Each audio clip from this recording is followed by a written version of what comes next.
नाही त्याचं म्हणणं काय तिने टायर वगैरे घेतल्या का नाही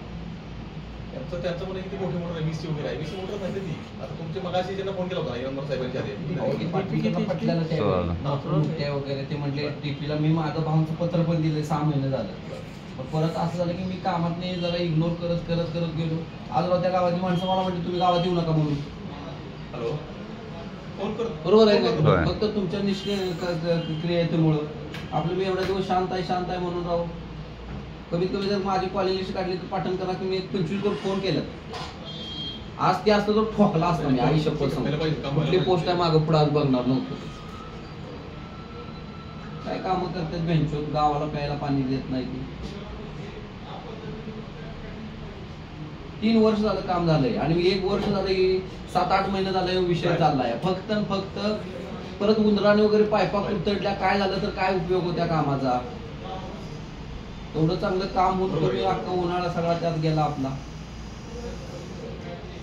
काय झालं आम्ही जॉईन फक्त जस्ट क्वारंटाईन 3 आठवडे झाले माहिती घेणं पण चालू आहे पण ते त्याच्यावर पण आयडी जिथं इमर्जन्सी आहे आपण 25 तिथं तेवढं बसू शकत नाही का त्यासाठी सुद्धा वाट बघत बसणार तुम्ही डीपीडीसी आणि पत्रांचे राव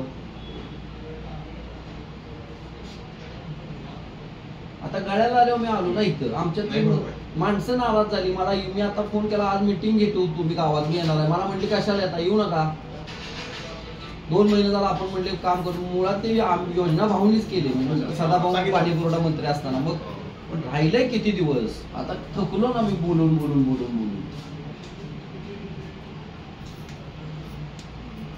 माझं असं म्हणणं की चालू होऊ दे नाही होते ते काढून टाका दुसरा ट्रान्सफॉर्मर तिथं बसवून टाका 2-3 दिवसात पहिले ती मोटर खाल्लं नंतर येऊ दे त्यावेळी लोकांना सांगता येईल बाबा मोटर जरी पाण्यात असली तिने आता डीपी बदलून टाकला म्हणून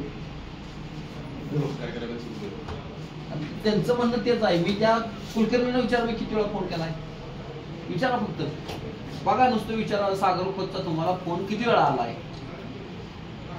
10 वेळेपेक्षा जास्त आलाय नाही बघा परत मी खाजगी भाऊंचं पत्र देतो म्हणतो खाजगी आमदार फंडातलं हे मला नको म्हणले पाटणकर आणि कुलकर्णी म्हणले आम्ही करून घेतो